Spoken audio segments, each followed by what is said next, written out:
It is a name found in almost every household on Earth, a symbol of relief, safety, and trusted science. Bayer. For generations, we've reached into our medicine cabinets for their cross-shaped logo to cure our headaches and break our fevers. But if you walk backward through the corridors of pharmaceutical history, you will find that the foundations of this billion-dollar empire were built on something far more sinister than a simple painkiller. In the late 1890s, Bayer didn't just invent a cure for pain. They actively manufactured, branded, and heavily marketed one of the most destructive and addictive substances known to mankind. And they sold it to children.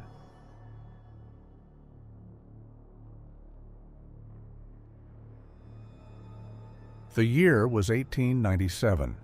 A young chemist named Felix Hoffmann, working under the Bayer banner, achieved a monumental breakthrough. By modifying morphine, he created a brand new compound. When Bayer's head of research tested it on himself and his workers, they reported feeling heroic. Seizing on the word, Bayer trademarked the drug under a name that would soon strike terror into the heart of the world: heroin. To Bayer, it wasn't a street drug, it was a medical miracle. They launched a massive global advertising campaign, praising it as a non-addictive substitute for morphine and a wonder cure for coughs, colds, and respiratory ailments. It was sold in over 20 countries, widely prescribed to infants and adults alike.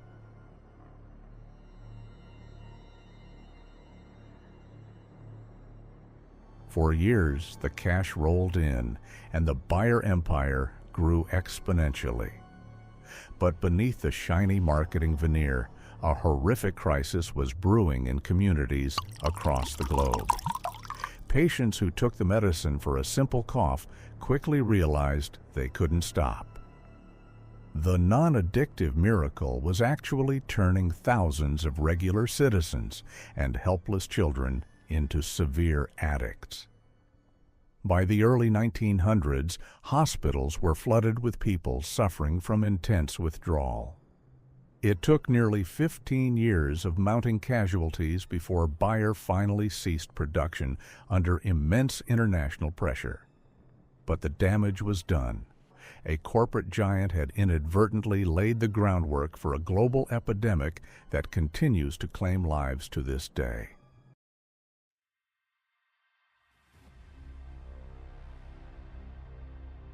If the heroin scandal was a tragic corporate miscalculation, what came next was deliberate.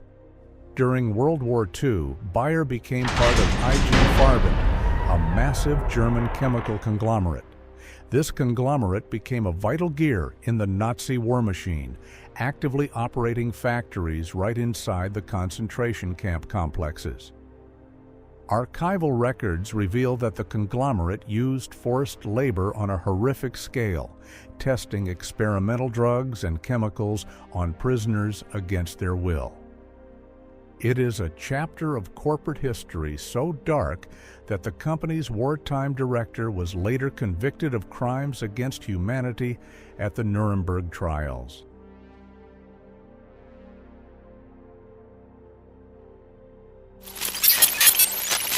Following the war, the conglomerate was broken apart, and Bayer emerged once again as an independent company.